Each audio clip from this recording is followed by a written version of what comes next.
যারা অবাধ্য তাদের জাহান্নামে একটা অংশ নির্ধারিত হয়ে আছে। কারণ জাহান্নাম অবাধ্যদের ঠিকানা। যারা কোরআন এবং সুন্নাহ থেকে দূরে থাকে, আল্লাহর আদেশকে অমান্য করে, অন্তরে কপটতা পোষণ করে, জাহান্নামে তাদের স্থান অলরেডি নির্ধারিত হয়ে আছে। সূরাতুল হিজর ৪৩তম আয়াতে আল্লাহ তাআলা ইরশাদ করছেন, ওয়া ইন্না জাহান্নামা লামাউইদুহুম আজমাইন। নিঃসন্দেহে জাহান্নাম অবাধ্যদের নির্ধারিত ঠিকানা। লাহা সাবআতু আবওয়াব। এই জাহান্নামের ৭টি দরজা। লিকুল্লি বাবিম মিনহুম জুজউম মাকসুম। প্রত্যেক দরজায় জাহান্নামের প্রতিটা স্তরের জন্য বন্টনকৃত একটি অংশ নির্ধারণ করা আছে।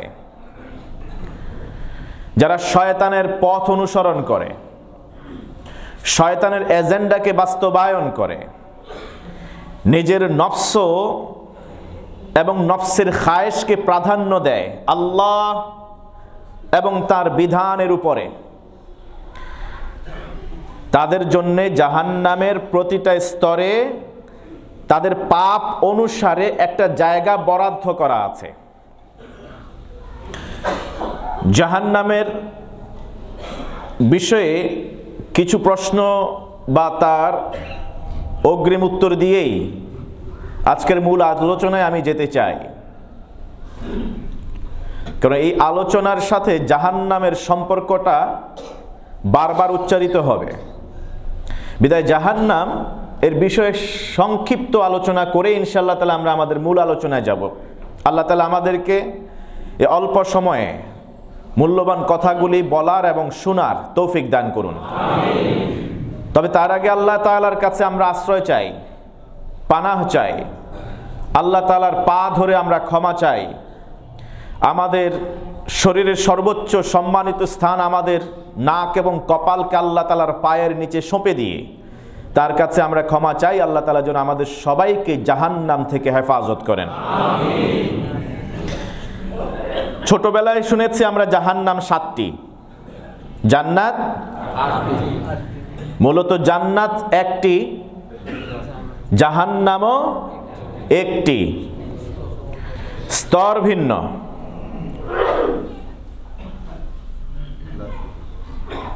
জাহান্নামে ৭টি স্তর। একটা জাহান্নামে ৭টা স্তর,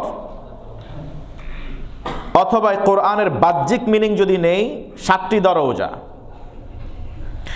একটি বড় একটা ঘরে একাধিক দরজা থাকে, ঘর কিন্তু একটা, কিংবা একটা ৭তলা বিল্ডিংকে কল্পনা করলে বোঝা যাবে বিল্ডিং কিন্তু একটা, স্তর কয়টা? প্রত্যেকটা স্তরে তলায় ঢোকার জন্য আলাদা আলাদা দরজা আছে। জাহান্নাম তাহলে একটাই, স্তর ভিন্ন। আল্লাহ তাআলা বলেছেন লাহা সাবআতু আবওয়াব। এই জাহান্নামের ৭টি দরজা তাফসীরে কুরতুবী, ইবনে কাসীর, বায়দাবী সহ বেশ কিছু তাফসীর গ্রন্থ বলছে এই দরজা বলতে স্তরকে বোঝানো হয়েছে, একটার উপর একটা, একটার উপর একটা। ইবনে জুরাইজ রাদিয়াল্লাহু তাআলা আনহু তিনি এই আয়াতের তাফসীরে জাহান্নামের ৭টা স্তরের নাম তিনি কোরআন থেকে নিয়ে মানুষকে জানিয়েছেন। যেমন একেবারে উপরের স্তর, এটা হলো জাহান্নাম নাম, একেবারে উপরের স্তরের নাম জাহান্নাম। তারপর লাযা, এরপর হুতামা, এরপর সাঈর, তারপর সাকির, এরপর জাহিম, তারপর হাবিয়া। ওয়ামা আদরাকা মা নারুন হামিয়া, ওয়ামা আদরাকা মা হিয়া নারুন হামিয়া। কোরআনে বিভিন্ন জায়গায় এই ৭টা স্তরের নাম বিষয়ে এবং তাদের ভিতরে কাদেরকে দেয়া হবে, শাস্তি কি হবে, এই বিষয়ে বিশদ বর্ণনা এসছে। তাহলে ৭টা স্তরের নাম আমরা জানলাম। জাহান্নাম কিন্তু একটাই, এর স্তর ৭টা। প্রথম স্তরের নাম হলো জাহান্নাম, এরপরে লাযা, তারপর হুতামা, এরপর সাঈর, তারপর সাকির, এরপর জাহিম, তারপরে হাবিয়া। এই স্তরগুলিতে কারা থাকবে এই বিষয়েও মুফাসসিরিনে কেরামে আয়াতের ব্যাখ্যা যখন করতে গেলেন হাদিস থেকে বিভিন্ন উদ্ধৃতি তারা দিয়ে বললেন। তবে আজকের আলোচনা যেহেতু একটি স্তরের মানুষের সাথে সম্পৃক্ত, সেই বিষয়ে আমরা কথা বলবো। আল্লাহ তাআলা অন্য কোনো সময় কোনো জুমায় যদি আমাদের ফুরসত দেন, বাকি স্তরগুলি কাদের জন্য বরাদ্দ সেই বিষয়ে আমরা কথা বলবার চেষ্টা করব ইনশাআল্লাহ তাআলা। জাহান্নামের সর্বনিম্ন স্তর কি নাম?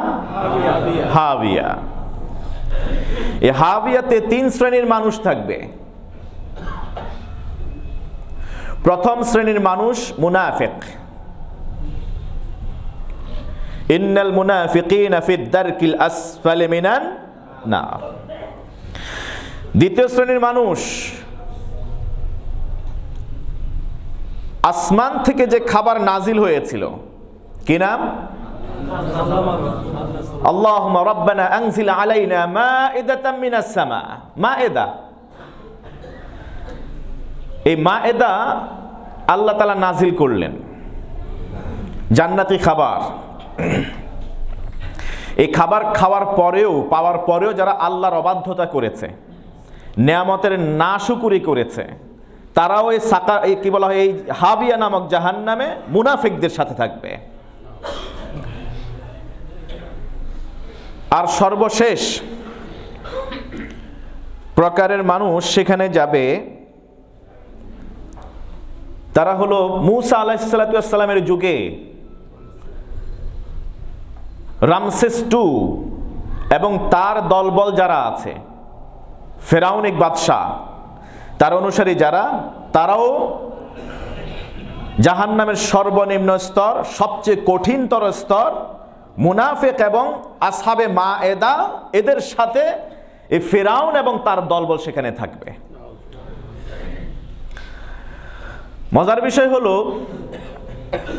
আমাদের ঈমানদারদের চরিত্রটা এমনই। পৃথিবীতে খেয়াল করে দেখবেন, যারা আল্লাহর অবাধ্যতা করে, নেয়ামতের নাশুকরিয়া করে, মুনাফিকরা তাদের সাথে সম্পর্ক বেশি করে। যারা নিজেদেরকে ক্ষমতাশীল মনে করে, পৃথিবীর রাজত্ব তাদের মনে করে, মানুষের উপর জুলুম করে, এমন মানুষের সাথেই মুনাফিকদের বিচরণ, তাদের সম্পর্ক বেশি। আপনি বাস্তবতার সাথে মিলিয়ে দেখবেন। আর আল্লাহ তাআলার ফয়সালাও জাহান্নামের সর্বনিম্ন স্তরে, হাবিয়া নামক জাহান্নামের ওই স্তরে সবচেয়ে কঠিন আযাবের মুখোমুখি হবে এই 3 শ্রেণীর মানুষ। তারা সেখানে প্রতিবেশী হবে। কারা? মুনাফিক, 2 আসহাবে মায়েদা, 3 হলো ফিরাউন ওয়া আলু ফিরাউন। আল্লাহ তাআলা আমাদেরকে এই আযাব থেকে, হাবিয়া নামক জাহান্নাম থেকে আল্লাহ তাআলা আমাদেরকে হেফাজত করুন। আলোচনা আমরা করছিলাম গত জুমায় কাদেরকে নিয়ে, মনে আছে আপনাদের? আপনারা চেয়েছিলেন এই জুমাটাও যেন আমরা মুনাফিক নিয়ে কথা বলি। আপনি হাবিয়া নামক জাহান্নামে ঈমানদারদের মধ্যে যারা মুনাফিক তারা যাবে। ঈমানদারদের মধ্যে যারা মুনাফিক তারা যাবে। তাদের চরিত্র কি, তাদের আদর্শ কি, চেতনা কি, এটা যদি আমি আপনি ট্রেস আউট করতে না পারি, হতে পারে না জানার কারণে আমিও সেই দলভুক্ত হয়ে যেতে পারি। এই জন্য আমাদের জানার দরকার আছে কিনা নাই? আল্লাহ তাআলা আমাদেরকে জেনে সেখান থেকে এবং মুনাফিকদের আচরণ এবং তাদের সাহচর্য থেকে, সংস্পর্শ থেকে দূরে থাকার যোজন যোজন দূরত্বে অবস্থান নেওয়ার আল্লাহ তৌফিক দান করুন। সকলে আওয়াজ তুলে বলেন আমিন। চরিত্রগুলি আমরা সংক্ষেপে বলছিলাম, শুধুমাত্র আমি বলেছি এত বিশাল চরিত্রের লিস্ট মুনাফিকের। আগে আমরা শুনতাম যে 3টাই মাত্র মুনাফিকের আলামত বা 4টা আলামত। যেমন যখন কথা বলে মিথ্যা কথা বলে, আমানত রাখলে খেয়ানত করে, তারপর ওয়াদা করলে ভঙ্গ করে। এই তিনটা তো হয়ে গেল। আরেকটা আমরা জানি যে যখন সে কারোর সাথে ঝগড়া করে তখন অশ্লীল ভাষা বাক্য বিনিময় করে গালিমন্দ করে, অমুকের ছেলে অমুক, এই হয়েছে সেই হয়েছে, কথায় কথায় গালমন্দ করে। ওয়া ইদা খাসামা ফাজারা। আর যার মাঝে চারটার কোনো একটা পাওয়া যাবে তাকে বলা হয়েছে হাদিসের ভাষায় মুনাফিকুন খালেস, টাটকা মুনাফিক। কয়টা? চারটা, কিংবা চারটার কোনো একটা পাওয়া গেলে। একটা হলো যখন মিথ্যা কথা কয়। মিথ্যা কথা তো আমরা কই না, না না না না, আমরা মিথ্যা কথা কই না। সবচেয়ে সত্যবাদী মানুষ পৃথিবীর বুকে। আমরা রাতের বেলায় ভোট চুরি করি আর দিনের বেলায় কই যে না আমি নির্বাচিত হয়েছে, কি হয় না এরকম? না না না না, মানুষ সত্য কথাও এত সুন্দরে কইতে পারে না, নির্ভয়ে কইতে পারে না। কিছু কিছু মানুষ আছে মিথ্যাকে এত সুন্দর করে উপস্থাপন করে, মনে হয় যেন সত্য লজ্জা পেয়ে যায়। এটা আমাদের অনেকের চরিত্র। আমাদের প্রবলেমটা কি হয়েছে জানেন? প্রবলেমটা হয়েছে, আমি যেটা ফিল করি সেটা হলো এই চরিত্রটা হয়তো আমার মাঝে আছে। এখন আমার যেহেতু এই দোষ আছে, এই দোষটা আমি আমার নিজের ভিতরে তালাশ না করে চিন্তা করি কার মাঝে আছে এটা। কারণ আমরা সব সময় অন্যের দোষ খুঁজতে ব্যস্ত, নিজের ভিতরে এই দোষ আছে এটা আমরা তালাশ করে দেখি না। এমনও হয়, আমি আপনাদের সাথে একটু মজার কথা বলি। যখন আমি এখান থেকে আওয়াজ তুলে কথা বলি কোরআন সুন্নাহকে সামনে রেখে, কোরআন এবং হাদিসের আলোকে যখন কথা বলি, তখন আমি দেখি কি ভালো মানুষের পক্ষেও যায়, মন্দ মানুষের বিপক্ষে যায়। ঠিক কিনা বলেন? এটা তো এমন নয় যে কোরআন সুন্নাহ তো নেফাকি করতে পারে না, কপটতা নাই যে দুই দলকেই প্লিজ করবে। প্লিজ করতে পারবে যারা কোরআন সুন্নাহ মাফিক জীবন যাপন করেছে, গঠন করেছে, তাদেরকে এই আলোচনা তাদের জন্যে। কিন্তু এক পক্ষের বিরুদ্ধে তো যাবে। মজার বিষয় হলো আলোচনা শেষ করার পরে দেখি দুই পক্ষের লোকই আমাকে সাধুবাদ জানায় যে আজকে তো আমার পক্ষে কথা বলছেন। আমি বুঝাইতে পারি নাই মনে হয়। এর কারণ কি জানেন?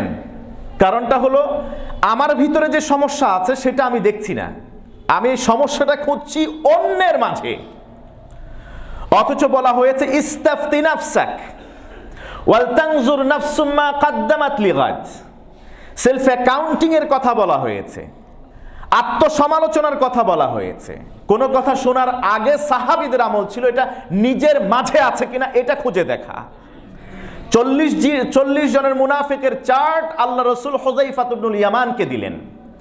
ইন্তেকালের সময় আঘাতপ্রাপ্ত ইসলামের দ্বিতীয় খলিফা, দুধ পান করানো হয়েছে, যেভাবে তাকে কাটা হয়েছে, ছুরি দিয়ে আঘাত করা হয়েছিল, দুধ আর পেটে থাকে না, ওই ছিদ্র দিয়ে বের হয়ে যাচ্ছিল। তখনই চিকিৎসক বললেন যে আর বাঁচার কোনো সুযোগ নাই। ওই অবস্থায় হুযায়ফা ইবনুল ইয়ামানকে হযরত আব্দুল্লাহকে দিয়ে ডেকে পাঠালেন এবং জানতে চাইলেন, আল্লাহর শপথ করে আমি তোমাকে বলছি, আল্লাহ রসুল তোমার কাছে যে মুনাফিকের চরিত্র এবং মুনাফিকদের একটা লিস্ট দিয়েছিল সেই তালিকার মধ্যে আমার নাম আছে কিনা। হুযায়ফা ইবনুল ইয়ামান বললেন, আমিরুল মুমিনিন, ওই তালিকায় কার কার নাম আছে এটা আমি আপনার সাথে শেয়ার করতে পারি না, কারণ এটা আল্লাহর রসুল আমার কাছে আমানত হিসেবে দিয়েছিলেন। এটা সিররুন বাইনি ওয়া বাইনা রাসূলিল্লাহ, আমার মাঝে এবং আল্লাহর রসুলের মাঝে একটা গোপনীয়তা, এটা আমানত। খেয়ানত করা কার স্বভাব? আমানত খেয়ানত করা কার স্বভাব? মুনাফিকের। মুনাফিকের চরিত্র। তা আমার কাছে যে চার্ট আছে সেটা যদি আমি আমানত খেয়ানত করি তাহলে আমিও তো মুনাফিক, আমি এটা করতে পারবো না। ওমর ইবনে খাত্তাব বললেন, আমি আল্লাহর দোহাই দিয়ে আপনাকে অনুরোধ করছি, বলুন সেখানে শুধু আমার নামটা আছে কিনা, আর কার নাম আছে সেটা জানার আমার দরকার। কারণ প্রত্যেকের হিসাব সবাই কার কাছে দিবেন? আমি সবার হিসাব দেব না, আমি আমারটা দরকার। মৃত্যু সজ্জায় তিনি নিজের বিষয়ে ইতপূর্বে সিদ্ধান্ত হয়ে গিয়েছে তিনি আশারায়ে মুবাশশারার একজন, জান্নাত প্রাপ্ত, শুভ সংবাদ প্রাপ্ত 10 জনের একজন, তিনি বিশ্বনবীর শ্বশুর। এত সব মর্যাদা থাকা সত্ত্বেও তিনি ওই সময় নিজেকে নিয়ে ভাবছেন। হুযায়ফা ইবনুল ইয়ামান বললেন, যখন আল্লাহর দোহাই দিয়ে বললেন, শুধু বলছি এতটুকুন যে আপনার নামটা ওই তালিকার মধ্যে নাই। সুবহানাল্লাহ।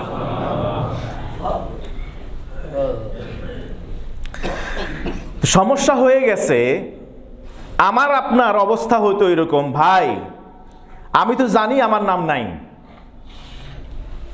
আমি তো জানি আমার নাম নাই, কারণ আমি তো মুসলিম জাহানের বাদশা, আল্লাহ রসুলের শ্বশুর। এছাড়া আমি তো জান্নাতের শুভ সংবাদ পাইয়াই গেছি, আমার এত এত সব সার্টিফিকেট আছে, আমার এত সব সার্টিফিকেট আছে, এরপরেও কেন আমার নাম থাকবে না? এটা হতে পারে না, আমার নাম থাকবে না। আমি তো জাতীয় নেতা, আমার নাম এখানে থাকতে পারে না। কিন্তু কার কার নাম আছে একটু আমারে বলো দেখি। সাহাবীদের চরিত্র ছিল কার কার নাম আছে সেটা না, আমার নাম আছে কিনা। এজন্য আলোচনাটা শুনবার সময় নিজের দিকে খেয়াল করবেন। আমি বিনয়ের সাথে বলি, যদি আপনি নিজের দিকে খেয়াল করে আলোচনাটা শুনেন তাহলে কাজে আসবে, আর যদি অন্যের দিকে খেয়াল করেন তাহলে সমাজে অশান্তি, বিশৃঙ্খলা তৈরি হবে। আই রিপিট, আলোচনা এই নিফাকি বা মুনাফিকের চরিত্র সম্বলিত এই আলোচনা যদি আপনি নিজের দিকে খেয়াল করে আপনার নিজেকে খোঁজার জন্য চেষ্টা করেন, এই চরিত্র কি আমার মাঝে আছে কিনা, তাহলে আপনি সংশোধিত হবেন, পরকালে নাজাত পাবেন ইনশাআল্লাহ। আর যদি আপনি অন্যের মাঝে এই দোষ আছে কিনা সেটা খুঁজতে চান, নিজের সংশোধন হবে না, বরং তাকে আপনি মুনাফিক হিসেবে সমাজে চিনবেন এবং তার বিরুদ্ধে আপনি আবার লেগে যাবেন, অশান্তি হবে। এই জন্য আলোচনাটা সম্পূর্ণ একান্তই নিজের মনে করবেন। আমি নিজেকে মনে করছি আমার মাঝে এই দোষগুলি আছে কিনা, আমিও তালাশ করব, আপনারাও তালাশ করেন, পারবেন তো ইনশাআল্লাহ। আবার এই চরিত্র যদি কারোর সাথে মিলে যায়, আবার কোনো আমাকে খারাপ জানবেন কিনা। বাংলাদেশের ইতিহাসে এরকম অনেক ঘটছে। সুদ নিয়ে আলোচনা করতে গেছে, সুদ করে চোখের দিকে চোখ পড়ছে, আমি তো চোখ বন্ধ করে আলোচনা করতে পারি না বা কথা বলে না। নামাজে তো চোখ বন্ধ করে নামাজ পড়া এটা নিষিদ্ধ, মাকরু। একান্ত মাঝে মধ্যে খুশু খুজুর জন্য হলে জায়েজ আছে। তা আলোচনার সময় আমি কি চোখ বন্ধ করে আলোচনা করলে তা আমিও ঘুমাবো, আপনারাও ঘুমাবেন। আমি চোখ খুলে দেখবো যে কেহ নাই, খালি আমিই আছি। তো যে কারো অ্যাটেনশন ড্র করবার জন্য হয়তো চোখ পড়তে পারে। তো এইরকম চোখ পড়ছে আলোচনা করার সময় সুদখোরের, বলছে হুজুর তো আজকে আমার বিরুদ্ধে ওয়াজ করছে, ব্যাস অ্যাকশনে চলে গেছে। যেহেতু আমাদের মাঝে এই সমাজে শেষ জামানায় এই কপটতা বেড়ে যাবে, মুনাফিকের চরিত্র একটা না একাধিক চরিত্র থাকতে পারে। এই জন্য যে কোনো একটা চরিত্রের সাথে যদি আমাদের নিজেদেরকে খুঁজে পাই, সংশোধনের নিয়তে আমরা শুনব, এটাকে শত্রুতা বা বিদ্বেষের কারণ হিসেবে আমরা নেব না। রাজি আছি তো ইনশাআল্লাহ? নাহলে আলোচনা করা কঠিন হয়ে যাবে। মুনাফিকের অন্তরে কপটতা, অন্তরে ব্যাধি, মুনাফিকের অন্তরে খালি চাওয়ার চাওয়া, তাদের চাওয়া কখনো পুরায় না। মুনাফিক অহংকারী হয়, তাকাব্বুরি হয়। মুনাফিক আল্লাহর আয়াতকে নিয়ে বিদ্বেষ করে, ঠাট্টা বিদ্রূপ করে, আল্লাহর সংবিধান কোরআনকে মানতে চায় না। কোরআন মানলেও পরিপূর্ণ মানে না, আংশিক মানে। পরিপূর্ণ মানলেও কিছু না কিছু অংশে তার অন্তরে জ্বালা থাকে, মেনে নিতে কষ্ট হয়, এটাও মুনাফিক। মুনাফিক নিজে আল্লাহর রাস্তায় ব্যয় করে না, অন্যকে ব্যয় করতে উৎসাহিত করে না, বরং বাধা দেয়। মুনাফিকের চরিত্রের কথা বলছি। আল্লাহর রাস্তায় ব্যয় করে না, করলেও অন্যকে দেখায় করে। ইউরাউনান নাস, মানুষকে দেখানোর জন্য ব্যয় করে। আর অন্য কেউ করতে চাইলেও তাকে বাধা দেয়। মুনাফিকরা সবাইকে বোকা মনে করে, নিজেদেরকে অনেক জ্ঞানী মনে করে। মুনাফিকরা নিজেদেরকে অনেক জ্ঞানী, চালাক, চতুর মনে করে, আর বাকি সবাইরে নির্বোধ, বোকা মনে করে। এই কথাগুলি আমার নয়, কোরআনের। সূরাতুল বাকারা খুলে দেখুন 13 নম্বর আয়াতে, ওয়া ইযা কিলা লাহুম আমিনু কামা আমানান নাস, যখন তাদেরকে মুনাফিকদের বলা হলো তোমরা ঈমান আনো কাদের মতো? সাহাবীদের মতো। সুবহানাল্লাহ। আমানান নাস মানে হলো সাহাবী। সাহাবীদের যেমন ওমর ইবনে খাত্তাবের মতো সাহাবী কেমন ঈমান আনয়ন করেছিলেন, এইরকম সাহাবীদের মতো তোমরা ঈমান আনয়ন করো। ক্বালু আনুমিনু কামা আমানাস সুফাহা, তারা বলে আমরা কি ওই সব বোকাদের মতো ঈমান আনবো নাকি? নাউজুবিল্লাহ বলেন। তারা সাহাবীদেরকে বোকা মনে করত, আবু বকরের বোকা মনে করত, ওমর, ওসমান, আলী, তালহা, খাব্বাব, খুবাইব, জুবাইর এদেরকে বোকা মনে করত। অথচ আল্লাহ বলছেন আলা ইন্নাহুম হুমুস সুফাহা, মূলত এই মুনাফিকরা যারা অন্যকে বোকা মনে করে আসলে তারাই মুনাফিক, তারাই বোকা, তারাই নির্বোধ। ওয়ালাকিন লা ইয়ালামুন, তারা যে বোকা এরা নিজেরাও জানে না। কথা বুঝেন? ওই যে অন্তর আগেই মরে গেছে, অন্তরের কপটতা, অন্তর অন্ধ হয়ে গেছে, সত্য উন্মোচিত হওয়া সত্ত্বেও তারা সত্য দেখতে পায় না। এই জন্য তাদের চালাকি, চতুরগিরি যে সবাই ধরে ফেলতেছে, বুঝে ফেলতেছে, এটা নিজেই বুঝে না। আমার কথা কয় না? মুনাফিক কাকের চরিত্র? মুনাফিকের চরিত্র কিসের মতো? কাকের মতো। কাউয়া কাউয়া। কাউয়ার চরিত্র নতুন করে পরিচয় দেওয়ার দরকার নাই, আছে নাকি? কাউয়া করে কি, ওই যে খাবার ছো মেরে নিয়ে যায়, এই যে দেখছেন অনেকেই জানেন, ছো মেরে নিয়ে গিয়ে অনেক দূরে গিয়ে এবারে এক জায়গায়, এমন এক জায়গায় এটাকে রাখে, চোখ বন্ধ করে রাখে, আমি দেখতেছি না তো কেউ দেখে না। আসলে কি কেউ দেখে না? হে ছাড়া বাকি সবাই দেখে। মুনাফিকের চরিত্র এরকম, হে নিজের সমস্যা দেখে না, নিজে যে বোকা এটা দেখে না, কিন্তু ও যে বোকা বোকা এটা সবাই দেখে, সবাই বুঝে। ধরেন এর কাছে গেল তার বিরুদ্ধে কথা বলার জন্য, গিয়ে বলে আসছে, উনিও সুন্দর শুনছেন, শোনার পরে মনে করছে বাহ, ওরে তো বোকা বানাইতে পারছি। আসলে যে তিনি আগেই বুঝে বসে আছেন যে তুমি ওনার বিরুদ্ধে যে বলতে আসছো, তুমি যে একটু পরে আমার বিরুদ্ধে বলবা না, এটার গ্যারান্টিও তো নাই।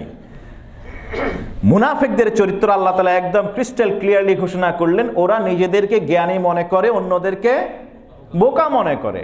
সমাজে একটু এবারে চিন্তা করে দেখেন, আমি আমার নিজেকেও চিন্তা করে দেখি এই চরিত্র আমার মাঝে আছে কিনা। এবারে দেখেন তো সমাজে এরকম কেউ আছে কিনা? আমার কথা কয় না? আসেনি?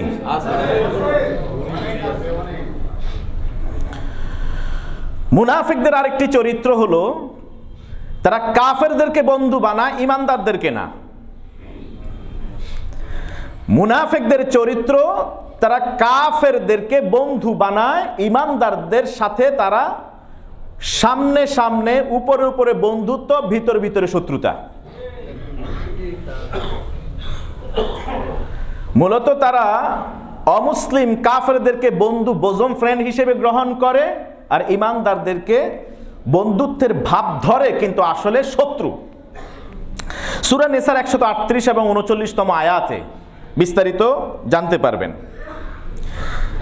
বাশরিল মুনাফিকিনা বিআন্না লাহুম আযাবান আলীমা, মুনাফিকদেরকে আপনি শুভ সংবাদ দিন যন্ত্রণাদায়ক আযাবের। এখন মুনাফিক কারা? আল্লাহ তাআলা এর আয়াতে, পরের আয়াতে বলছেন আল্লাযীনা ইয়াত্তাখিযুনাল কাফিরিনা আউলিয়া মিন দুনিল মুমিনিন, যারা ইমানদারদেরকে বন্ধুরূপে গ্রহণ না করে কাফেরদেরকে বন্ধু হিসেবে গ্রহণ করে, এরা হলো মুনাফিক। অনেক মুসলমানকে দেখা যায় এরকম, তার মুসলমান ইমানদার বন্ধুর চেয়ে কাফের, মুনাফিক, নাস্তিক বন্ধুর সংখ্যা বেশি। কথা বলে না? এটা ব্যক্তি পর্যায় থেকে শুরু করে রাষ্ট্রীয় পরিমণ্ডল, আন্তর্জাতিক পরিমণ্ডল পর্যন্ত। মুসলিম রাষ্ট্রের সাথে সম্পর্ক ভালো না, সম্পর্ক সীসা ঢালা প্রাচীরের মতো কাফের, মুশরিক, অমুসলিম রাষ্ট্রের সাথে। মা কথা কয় না? আত-তারাব্বুস বিল মুমিনিন, মুনাফিকের আরেকটা চরিত্র হলো তারা সবসময় গড়িমসি করে। ধর্মীয় যে কোনো বিষয় তারা গড়িমসি করে। সূরা নেসার 141তম আয়াত তালাশ করলে এই চরিত্রটা পাবেন। যখন যুদ্ধের ডাক আসতো, মুনাফিকরা অপেক্ষা করতো, যাইতো না, যুদ্ধে যাইতো না। যখন বিশ্বনবী সাল্লাল্লাহু আলাইহি ওয়াসাল্লাম যুদ্ধে বিজয় লাভ করতেন, ফিরে আসতেন, তখন তারা সবার আগে গিয়ে ইস্তেকবাল জানাইতো। ও মা কথা কয় না? এরকম আছে কিনা? নাই। আমি কোনো দিকে নাই, আমি নিরপেক্ষ। অর্থাৎ বৃষ্টি যেই দিকে, ও মা কথা কয় না, ছাতা কিন্তু ওই দিকে ধরে।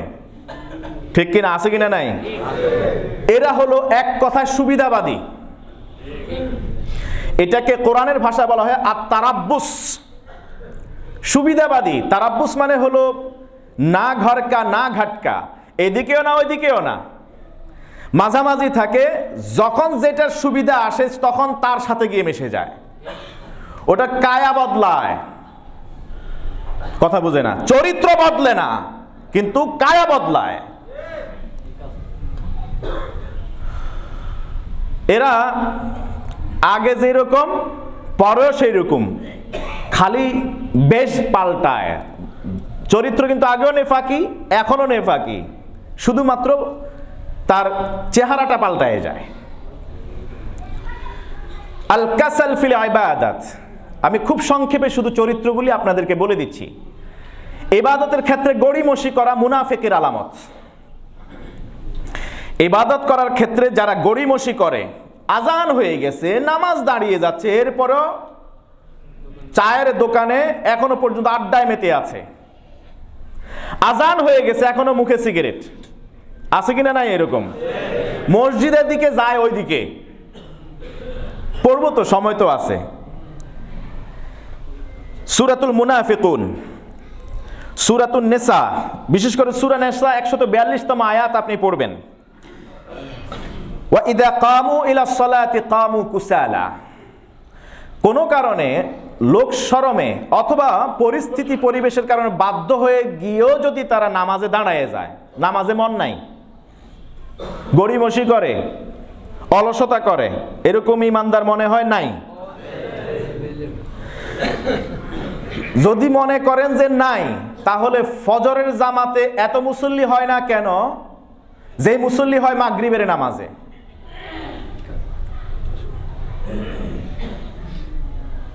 আমি অন্য বিষয়ে তুলনা দিলাম না, এই তুলনাটা সাহাবীরা দিতেন। সাহাবীরা বলতেন, যারা ফজরের সালাতে আসতো না, জামাতে অংশগ্রহণ করতো না, আমরা নবীর যুগে তাদেরকে মুনাফিক হিসেবে চিনতাম। আলহামদুলিল্লাহ, জুমার সালাত আদায় করার জন্য মুসল্লির মসজিদে জায়গা হয় না। প্রতি জুমায় বলা লাগে এখানে লাল দাগ দেয়া আছে, ডেঞ্জার কালার, এর সামনে যাবেন না।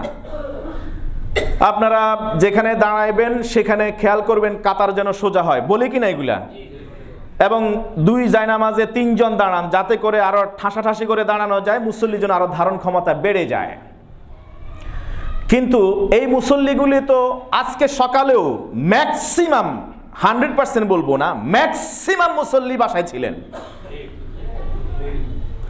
অন্যদিন ওয়ার্কিং ডেজের কথা আমি বাদে দিলাম, আজকে ফজরের কথা বলছি, ম্যাক্সিমাম মুসল্লি কিন্তু বাসায় ছিলেন। তাহলে মসজিদে আসেন নাই? যদি মসজিদে আসতেন তাহলে ফজরের সময় ইমাম সাহেব বলা লাগতো যে এইভাবে দাঁড়ান। বলা লাগছে কি ইমাম সাহেব? বলা লাগে নাই। সম্ভবত নিচতলা হয়তো বা ভরে কিনা আমি জানি না। হ্যাঁ, আজকে বলছিল, তাও কেউ বলেন 7 কাতার, আজকে বসছে। আচ্ছা ঠিক আছে, ধরে নিলাম ভরে গেছে 1 ফ্লোর। কিন্তু জুমার সালাতে কি শুধু 1 ফ্লোরের মুসল্লি আসে? ধরলাম মাঠে নাই, ধরলাম এরা এলাকায় ছিলেন না, জুমার আগে এখানে আসেন, দূর দূরান্ত থেকে এখানে মুসল্লি আসে, আলহামদুলিল্লাহ বলেন। যারা দূর দূরান্ত থেকে আসেন তাদের আল্লাহ তাআলার প্রতিটা কদমের বিনিময়ে গুনাহ খাতা ক্ষমা করুন। এরা শুধু কোরআনের কথাগুলি শুনতে আসেন, অনেক কষ্ট করে আসেন, অনেক দূর থেকে আসেন।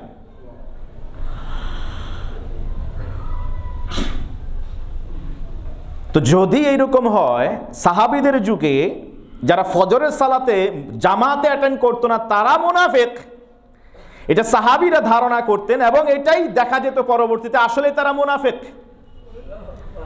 তাহলে আমাদের অবস্থা কোথায় বলেন তো?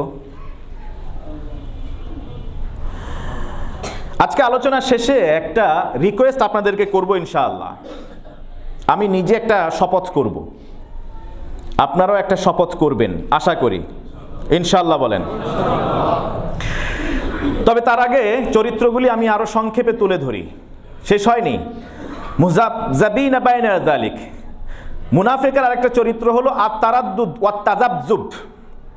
মুনাফিক হলো, এটাকে বলা হয় টালমাটাল, দোদুল্যমান, ওরা মাঝামাঝি থাকে। এরা মুযাবযাবিনা বাইনা যালিক, লা ইলাহা উলা ওয়ালা ইলাহা উলা, সূরাতুন নিসা 143তম আয়াত। এদিকেও যায় না ওইদিকেও যায় না, মাঝামাঝি থাকে। আমাদের সমাজে এরকম আছে কিনা নাই?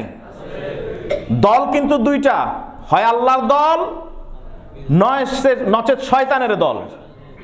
আল্লাযীনা আমানু ইউকাতিলুনা ফি সাবিলিল্লাহ, যারা ঈমানদার তারা যুদ্ধ করে কার পক্ষে? আল্লাহর পক্ষে। ওয়াল্লাযীনা কাফারু ইউকাতিলুনা ফি সাবিলিত তাগুত, যারা কাফের তারা তাগুতের শক্তি হয়ে কাজ করে, তাদের পক্ষ নিয়ে যুদ্ধ করে।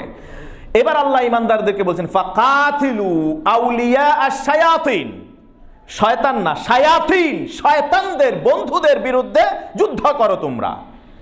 শয়তানদের অন্যতম বন্ধু হলো, সহযোগী হলো মুনাফিক। মুনাফিক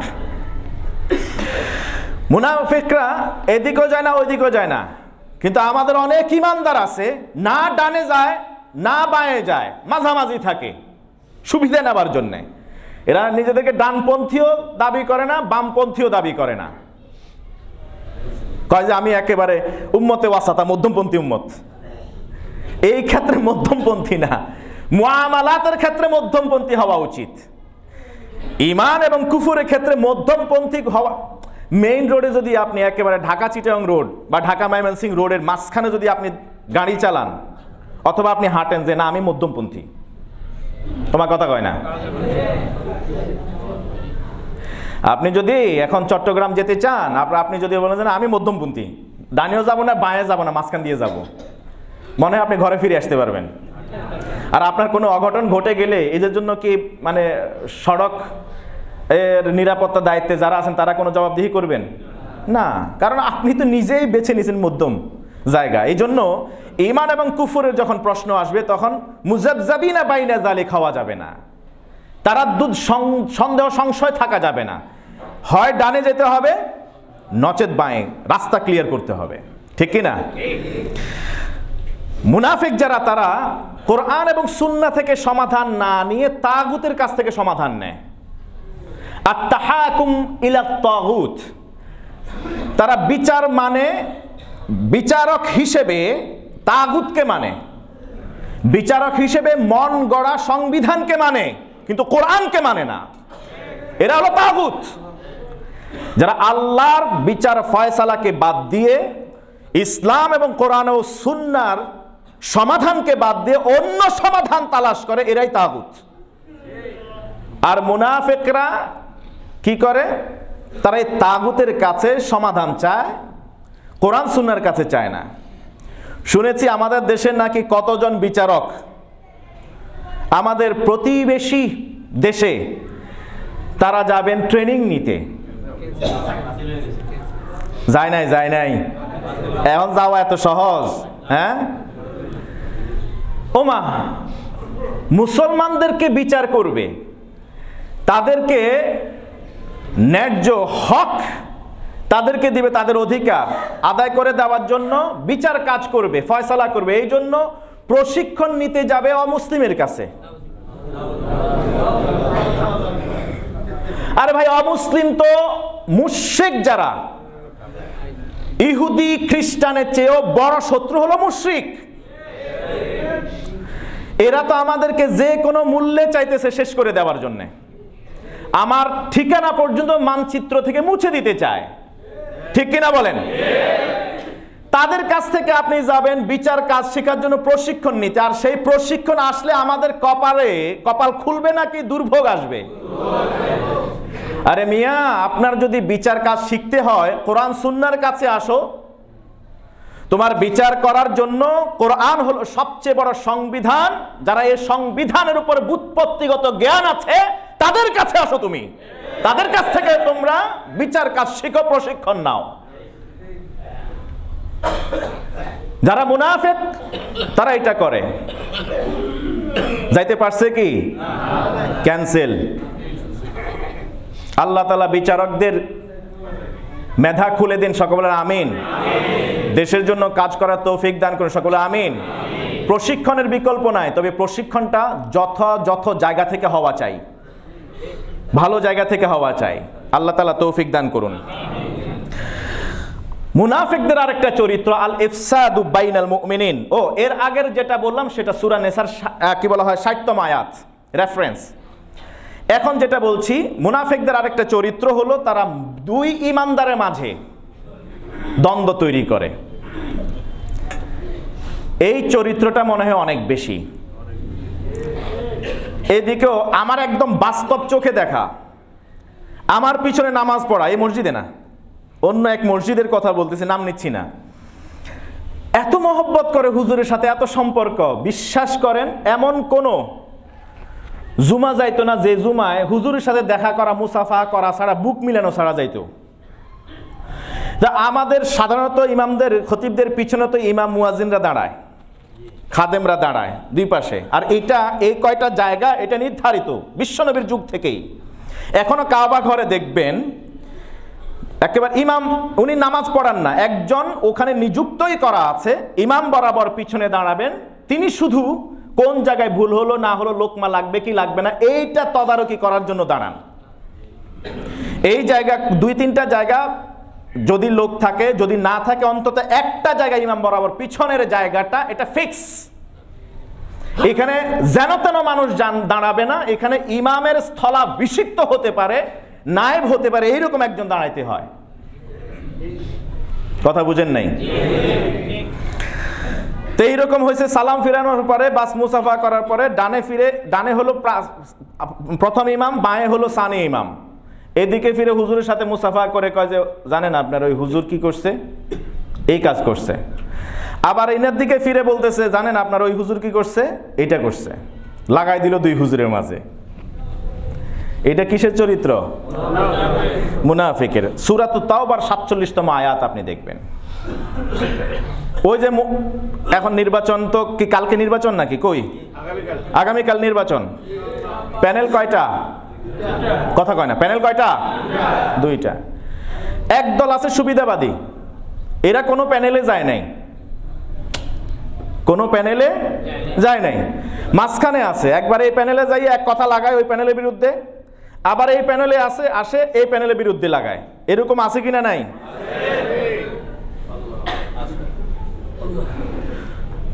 মূলত ফাআসলিহু বাইনা আখাওয়াইকুম, আল্লাহর নির্দেশ হলো ইমানদার যদি হয়ে থাকো, প্রকৃত ইমানদার, কপটতা ছাড়ো, দুই প্যানেলের মধ্যে যদি কোনো দ্বন্দ্ব থাকে, দূরত্ব থাকে, এটা মিটাইয়ে দাও। ঠিক কিনা? কিন্তু করে কি দূরত্ব আরো বাড়ানোর জন্য ওইখানে ইন্ধন দেয়।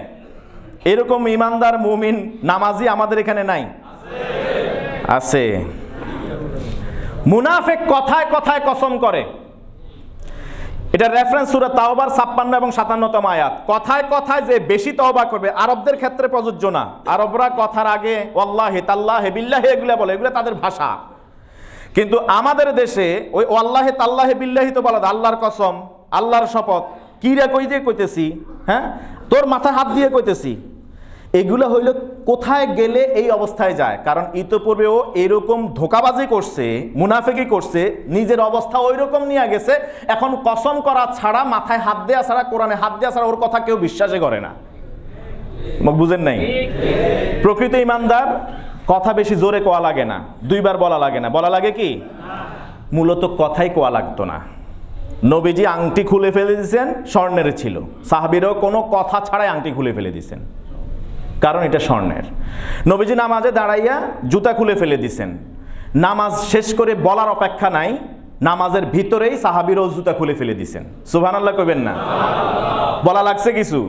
আর কসমের দরকার আছে? বলাই তো লাগে না, ও দেখে দেখেই আমল করা শুরু করে। আল্লাহ আমাদের বুঝে আমল করার তৌফিক দান করুন। মুনাফিক ওই চরিত্র, যেই চরিত্র চায় তার প্রশংসা করুক সব সময়। সে যেটা লায়েক না, সে চায় তাকে প্রশংসা করুক। আমি এই কাজ করছি, এত এত কাজ করছি, এগুলো বলার মানে কি? বলে বেড়ানোর মানেটা কি? যে আমার একটু প্রশংসা করুক, আমাকে একটু তেল মারুক। এই তৈল মর্দন আমাদের দেশে আছে কিনা? নাই। তেল মানুষ দিতেও পছন্দ করে, নিতেও পছন্দ করে, এই জন্যই মনে হয় তেলের দাম এত বেড়ে গেছে। মুনাফিকরা চায় তেল খাইতে, মুনাফিকরা তেল দিতে অভ্যস্ত, তেল নিতে অভ্যস্ত। কিন্তু ইসলাম এরকম তেলাতেলির কোনো সুযোগ। শ্রেষ্ঠ মানুষ পৃথিবীর বুকে, তিনি বললেন লা তুথরুনি কামা আথরাতিন নাসারা ইবনে মারিয়াম, তোমরা আমাকে এইরকম তেলাইও না যেমন তেলাইছিল মরিয়মের পুত্র ঈসার অনুসারীরা। ঈসাকে খোদা বানায় দিছে তেলাইতে তেলাইতে। ইন্নামা আনা আব্দুল্লাহ, আমার একটাই পরিচয়, আমি কি? আল্লাহর গোলাম। যে আল্লাহর গোলাম হয় নিজে, যে নিজেকে আল্লাহর গোলাম বলে পরিচয় দেয়, তার আবার পরিচয় কিসের? বাড়তি পরিচয়। তার আবার আমি অমুক নেতা, তমুক নেতা, অমুক জায়গায় তমুক জায়গায় আমার এই বিচরণ আছে, আমার অমুক অমুক লোক আছে, মামা আছে, খালু আছে। আমরা জানি না এটা মুনাফিক ছাড়া আর কিছু না।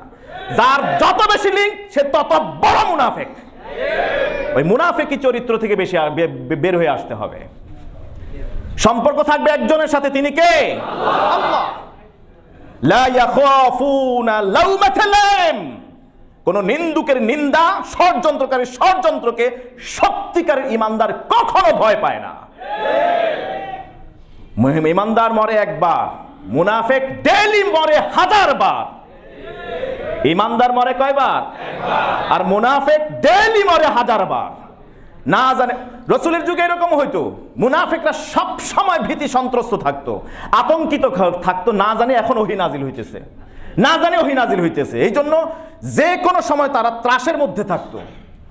এখনো দেখবেন যারা যত বেশি চেইন মেনটেন করে, যত বেশি মুনাফিকি করে, সব সময় তাদের মাথায় একটা চিন্তা, না জানি ও আমার এই কথা অন্যের কাছে বলে দিতেছে। কথা বুঝেন নাই? তারা অন্যের, মুনাফিকের আরেকটা চরিত্র হলো তারা অন্যের নেক আমলে দোষ ধরে। অন্যের নেক আমলে কি ধরে? দোষ ধরে। ওর নামাজ হয় নাই, ওর রোজা হয় নাই, ওর পর্দা ঠিক মতো হয় না, ও ঠিক মতো সূরা কেরাত পড়তে পারে না, ও তো হইতেছে না, এটা হইতেছে না। নিজের কথা মাথায় থাকে না, অন্যের দোষ ধরে। সূরাতুত তাওবার ৭৯তম আয়াত পড়লে এই চরিত্রটা জানতে পারবেন। মুনাফিকরা সৎ কাজের আদেশ দেয় না, সৎ কাজে বাধা দেয়, অসৎ কাজে উৎসাহিত করে। মুনাফিকদের আরেকটা চরিত্র, সূরা তাওবা ৬৭তম আয়াত। মুনাফিকরা জিহাদকে পছন্দ করে না, মুনাফিকরা জিহাদকে পছন্দ করে। ওই যে আব্দুল্লাহ ইবনে উবাই ইবনে সুলুল, আব্দুল্লাহ ইবনে উবাই জিহাদে যাইতে চাইতো না, গেলেও আবার মাঝখান থেকে লোক নিয়ে ভেগা যাইতো, আবার আসার সময় বলতো লা ইউখরিজান্নাল আ'আজ্জু মিনহাল আদাল, মদিনায় ফিরে আইসা নেই, ওদের সবগুলারে দেশান্তরিত করে দেশ থেকে তাড়ায় দেব। আছে না এরকম? আছে কিনা? নাই, আছে। সূরাতুত তাওবার ৮১তম আয়াতে এই চরিত্র খুঁজে পাবেন। মুনাফিকদের আরেকটা চরিত্র হলো তারা আল্লাহ, আল্লাহ রসুল এবং ঈমানদারের সাথে প্রবঞ্চনা করে, ধোঁকা দেয় তাদেরকে। সূরাতুল আহজাব ১২তম আয়াত। মুনাফিকদের আরেকটা চরিত্র সহিহ মুসলিমে আসছে, তারা নামাজে দেরিতে আসে, দেরিতে। আর তাখাল্লুফ আন ইকামাতিস সালাহ, নামাজে জামাতে দেরিতে আসে, ম্যাক্সিমাম টাইম মাসবুক হয়। তারা ম্যাক্সিমাম টাইম প্রতিনিয়ত এরকম মাসবুক হয়, তাদের অধিকাংশই মুনাফিক। আমি সবার কথা বলবো না। মুনাফিকরা দেরিতে নামাজ আদায় করে, দেরিতে আসে, আবার নামাজও পড়ে, ম্যাক্সিমাম টাইম দেরিতে, সঠিক সময় নামাজ পড়ে না। মুনাফিকরা বেশি কথা বলে, আর কথায় বেশি বেশি খারাপ শব্দ চয়ন করে।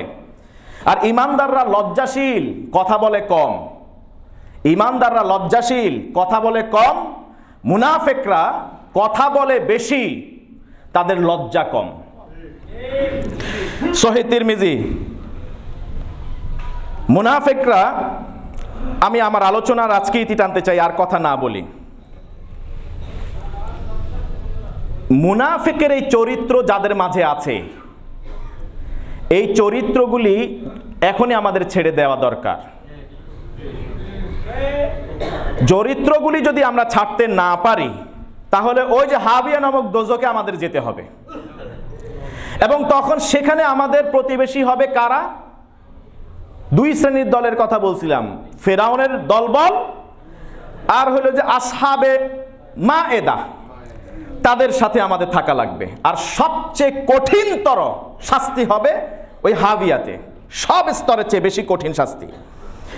এই জন্য আপনাকে প্রথমে তওবা করা লাগবে। এই চরিত্র যাদের মাঝে আছে, প্রথম হলো তওবা। সূরা নিসা 145, 46, 47তম আয়াতে আল্লাহ তাআলা এখানে কি বলা হয় সমাধান দিয়েছেন। এই চরিত্র থেকে বের হয়ে আসতে হলে কি করা লাগবে?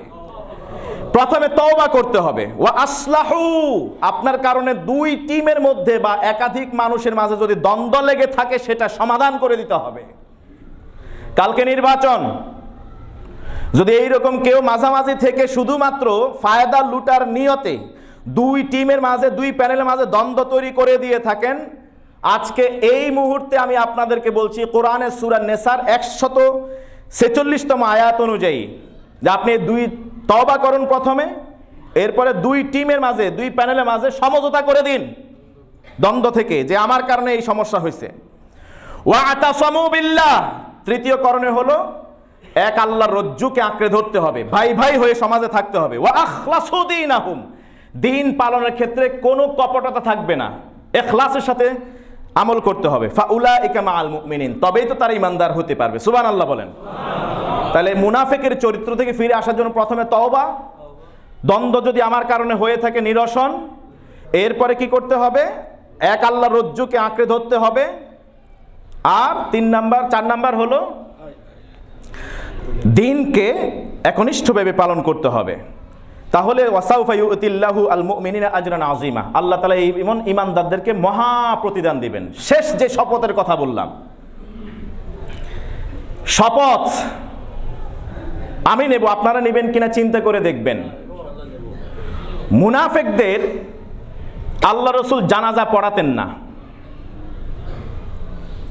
তবে হ্যাঁ, ইসলামের প্রথম দিকে যখন আব্দুল্লাহ ইবনে উবাই ইন্তেকাল করলো, ও ছিল মুনাফিকদের সর্দার। খুব জরুরি কথা, আব্দুল্লাহ ইবনে উবাই ইবনে সুলুল যখন ইন্তেকাল করলো, তার ছেলে হুব্বাব সে আল্লাহ রসুলের কাছে আসলো, এসে বলল, ইয়া রাসূলুল্লাহ, আমি জানি আমার আব্বা কি কি অন্যায় করছে, সব ফিরিস্তি তিনি তুলে ধরলেন। আমার আব্বা মারা গেছে, সন্তান হিসেবে আমি আপনার কাছে চাই কয়েকটা অনুরোধ। প্রথম অনুরোধ হলো, আপনার গায়ের জামাটা খোলেন, আমার আব্বারে কাফন হিসেবে পরাবো। 2 নাম্বার, আপনি আমার আব্বার জানাজার ইমামতি করবেন। 3 নাম্বার, আব্বাকে দাফন দেওয়ার পরে আপনি তো ঈমানদারদেরকে কবরস্থ করার পরে কবরে বেশ কিছু সময় অপেক্ষা করেন সাহাবীদেরকে নিয়ে, এরপরে আপনি বলতে থাকেন সাহাবীদেরকে, তোমাদের ভাইদের জন্য দোয়া করো, ক্ষমা প্রার্থনা করো, ফা ইন্নাহু ইউসআলুল আন, কারণ তাকে এখন মুনকার নাকির প্রশ্ন করবে। এই 3টা আরজি আপনার কাছে পেশ করছি। বিশ্বনবী বললেন, মান আনত, তুমি কে? হুব্বাব বললেন, আনা হুব্বাব ইবনে আব্দুল্লাহ ইবনে সুলুল। নবীজি বললেন, না, আনতা আব্দুল্লাহ ইবনে আব্দুল্লাহ ইবনে আবি উবাই ইবনে সুলুল। কারণ হুব্বাব বা হাবাব আর হুবাব এটা হলো শয়তানের একটা নাম, এই নাম থাকতে পারে না। তোমার নাম আজকে থেকে আব্দুল্লাহ, এই জন্য আব্দুল্লাহ ইবনে আব্দুল্লাহ ইবনে উবাই ইবনে সুলুল। বাপের নামও আব্দুল্লাহ, ছেলের নামও আব্দুল্লাহ। বিশ্বনবী সাল্লাল্লাহু আলাইহি ওয়াসাল্লাম রওনা করলেন, কাপড় নিজের জামাটা খুলে দিলেন। ওমর রাদিয়াল্লাহু তাআলা আসাদুহুম ফি আমরিল্লাহি ওমর দাঁড়ায় গেলেন। তিনি বললেন, আমি ওমর আল্লাহ রাসূলের বুক বরাবর এসে দাঁড়ালাম, অর্থাৎ মুখোমুখি হয়ে দাঁড়ালাম। বললাম, ইয়া রাসূলুল্লাহ, আপনি কি কাজ করতে যাচ্ছেন? আপনি আপনার জামা কাকে দিচ্ছেন? মনে নাই অমুক দিন অমুক জায়গায় অমুক সময় সে এই এই এই এই কাজগুলি করছে, আপনি কি ভুলে গেছেন? নবীজি সাল্লাল্লাহু আলাইহি ওয়াসাল্লাম বললেন, হ্যাঁ, আমার সবকিছু মনে আছে, কিন্তু আমাকে আল্লাহ তাআলা রহমতুল লিল আলামিন করে পাঠিয়েছেন। জামাটা খুলে দিলেন, ওমর কিছু করতে পারলেন না। জানাজা পড়াবেন, জানাজার ব্যাপারে যখন দাঁড়ালেন, ওমর আবার সামনে গিয়ে দাঁড়ালেন, ইয়া রাসূলুল্লাহ, আপনি কি কাজ করছেন? এটা আপনাকে হতে দিতে পারি না, আপনি ইমামতি করবেন না। তাহলে মুনাফিকরা সবাই ওই চরিত্রে চলে যাবে। আল্লাহু আকবার। এর মধ্যেই জিবরিল আলাইহিস সালাম ওহী নিয়ে আসলেন। সূরাতুন তাওবার ৮০তম আয়াত, ইস্তাগফির লাহুম আও লা তাস্তাগফির লাহুম ইন তাস্তাগফির লাহুম ৭০ মাররা ফালান ইয়াগফিরাল্লাহু লাহুম। নবী হে, আপনি ক্ষমা চান, ক্ষমা না চান, কিচ্ছু আসে যায় না। মুনাফিকদের ব্যাপারে আপনি হাত তোলেন, রহমাতুল্লিল আলামিন, আপনি হাত তুললেও কিছু হবে না, হাত না তুললেও কিছু হবে না। ইভেন আপনি যদি ক্ষমা চাইতে চাইতে ৭০ ক্ষমা চান, মুনাফিকের জন্য কখনো আল্লাহ কবুল করবেন না, ক্ষমা করবেন না। ওমর বললেন, ইয়া রাসূলুল্লাহ, জিবরিল ওহী নিয়ে আসছে, আমি তো বললাম বাধা দিয়েছি, এখন দেখেন জিবরিল ওহী নিয়ে আসছে। বিশ্বনবী বললেন, আল্লাহ তো ৭০ বার কইছে, আমি এর ২ গুণ করব, আমি এর দ্বিগুণ করব। আল্লাহ তো আমাকে একটা বার দিয়েছেন, ৭০ বারের বেশি করলে হয়তো আশা করা যায় আল্লাহ ক্ষমা করে দিবেন। নবীজি ইমামতি করলেন, নিজের জামাটা পরায়ে জানাজাও দিলেন তিনি সুন্দর। এরপরে সেখানে দাঁড়ায় গেলেন কবর দেওয়ার পর, ওই যে ছেলের কথা অনুযায়ী কবর দেওয়ার পরে দাঁড়ায় গেলেন। এখন তো প্রশ্ন করা হবে যেন উত্তর সহজ হয়। জিবরিল আলাইহিস সালাম ওই সময় আবার নাজিল হাজির হয়ে গেলেন সূরা তাওবার ৮৪তম আয়াত নিয়ে, ওয়ালা তুসাল্লি আলা আহাদিম মিনহুম মাতা আবাদা ওয়ালা তাকুম আলা কবরিহি। নবী হে, খবরদার, জীবনে কোনোদিন, আজকে পারমিশন দিয়েছি তো এইটা আপনি যা করছেন কোনো কাজে আসবে না। আল্লাহু আকবার। আমার সিদ্ধান্ত বদলাবে না মুনাফিকদের ব্যাপারে, এবং আজকে থেকে ফরমান নাজিল করলাম, বিধান করে দিলাম, ওয়ালা তুসাল্লি আলা আহাদিম মিনহুম মাতা আবাদা। কিয়ামতের আগ পর্যন্ত যত মুনাফিক চরিত্র, যাদের নেফাকি আছে, তাদের কবরে আপনি জানাজার নামাজ পড়তে যাবেন না। ওয়ালা তাকুম আলা কবরিহি, দাফন করার পরেও ক্ষমা চাইতে পারবেন না, এবং এরপরে জিয়ারতেও আপনি কখনো ক্ষমা চাইতে পারবেন না, এটা নিষেধ। বিশ্বনবী সাল্লাল্লাহু আলাইহি ওয়াসাল্লাম এরপরে যাদের মাঝে মুনাফিকি চরিত্র ছিল তাদের আর জানাজা পড়ান নাই। এটা আল্লাহ তাআলার পক্ষ থেকে সর্বশেষ ফরমান। এখন আমি একটা দৃঢ় শপথ নিতে চাই, আপনারা নেবেন কিনা আমি জানি না। এই সমাজে যারা সত্যিকারের মুনাফিক কারা, কিন্তু আমরা চরিত্রগুলি আজকে বলেছি সংক্ষেপে 2 জুমা ধরে। সত্যিকারে যারা মুনাফিক, আমি হেদায়েতুল্লাহ, যতদিন আল্লাহ এই মসজিদে আমার এখানে খেতাবতের এই জায়গায় রাখবে ততদিন আমি নিজে ইমামতি করব না, জানাজার ইমামতি করব না। যদি তওবা করেন, ক্ষমা চান, আর মানুষের মাঝে যে দ্বন্দ্ব আছে, দ্বন্দ্ব নিরসনের জন্য যদি চেষ্টা করেন, বন্ধুত্ব তৈরি করে দিতে পারেন, দিনটাকে সঠিকভাবে যদি এখন থেকে মানেন, পূর্বের সব আমি ভুলে যাব ইনশাআল্লাহ তাআলা। আপনার মৃত্যুর সংবাদ শুনলে সবার আগে আমি এখানে এসে হাজির হব। এই নির্দেশনা আমার ইমামদের জন্য থাকবে। আপনারা রাজি আছেন তো? যারা প্রকৃত মুনাফিক, সমাজের মধ্যে চিহ্নিত মুনাফিক, এই চরিত্রগুলি কোনো একটা কিংবা একাধিক কারো কাছে যদি থাকে, আপনারা ইমামরা নামাজ পড়াবেন না, আমিও জানাজার সালাত পড়াবো না। আপনারা মুসল্লি হিসেবে আসবেন কিনা? কোন মুনাফিকের জানাজায় আসবেন কিনা? রাজি আছেননি? রাজি আছেননি? সবাই মনে হাত তোলে নাই। রাজি আছেন তো? যারা মুনাফিক তাদের জানাজায় কোনো লাভ নাই। হ্যাঁ, তাদের তাহলে কি, তাদেরকে কি দাফন করবে না? দাফন করবে। অখ্যাত, অজ্ঞাত, অপরিচিত, সূরা ফাতিহা পড়তে পারে না, ইমামও না, জীবনে নামাজও পড়ে না, এইরকম একজন এসে নামাজ পড়াবে। এটাই বিধান, এটাই ফাতোয়া। এমন একজনে নামাজ পড়াবে, দাফন করবে। কারণ জানাজার সালাত খুব গুরুত্বপূর্ণ। 40 জন অথবা 100 জন যদি সাক্ষী দেয় এই মানুষটা ভালো ইমানদার ছিল, আল্লাহ তাআলা তার সব গুনাহ ক্ষমা করে দিয়ে জান্নাত দিয়ে দেন। তো মুনাফিককে কখন আল্লাহ ক্ষমা করে না? যারা সারা জীবন নেফাকির আচরণ চরিত্র ধারণ করছে তাদেরকে কি আপনারা সহযোগিতা করবেন? কারণ তাদেরকে সহযোগিতা করা মানে নিজেও মুনাফিক হয়ে যাওয়া। আল্লাহ তাআলা আমাদেরকে বুঝে আমল করার তৌফিক দান করুন।